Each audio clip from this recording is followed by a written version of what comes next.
Hi, I'm Mandy Lyons and I'm going to talk you through replacing the springs on your tension assembly. The first thing I'm going to do is to take my smallest Allen wrench and unscrew just a little bit, and then it slides out into your hand. Now I use my smallest screwdriver and I'm going to loosen this little screw right here. And that is the check spring. Now to remove the check spring, I hold this in one hand and slide it out like that. Now you want to replace your check spring once a year generally, but when you get a new one, I like to feel the difference between the old and the new to remind myself which one is which. An older one for me feels a little stiffer. And then to put that back in, you use this little tail here and feed that in first, and then just kind of pinch and it pops right back in.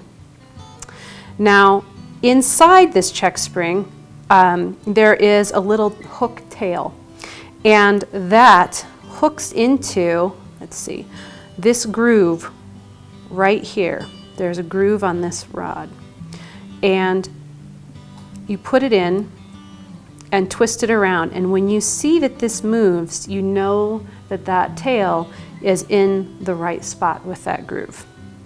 Now, I like to slide that all the way up to the top so my check spring is right up against that edge, and then back it off just a little bit so that it does not rub against the edge.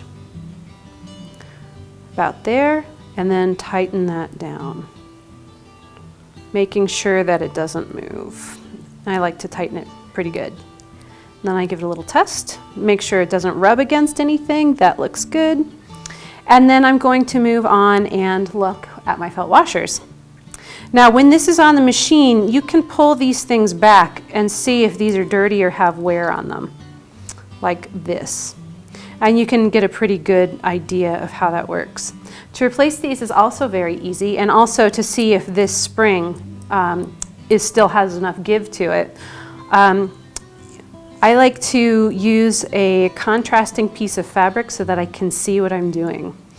And I put everything out in order, starting with the first thing I take off, and then I put the second.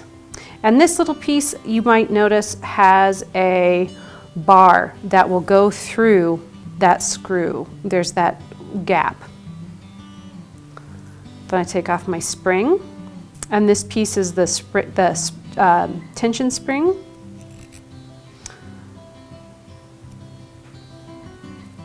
Then my first felt washer, and then the disc, and this is my last felt washer.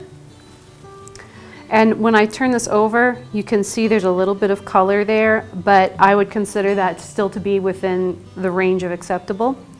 At this point, if I needed to replace anything, what I like to do is I would take out the old one and put in the new piece. So that way I know everything's still in order.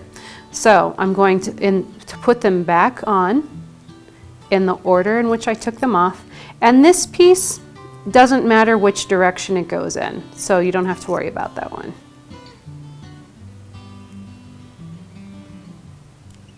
And I'm just piling it up like a sandwich.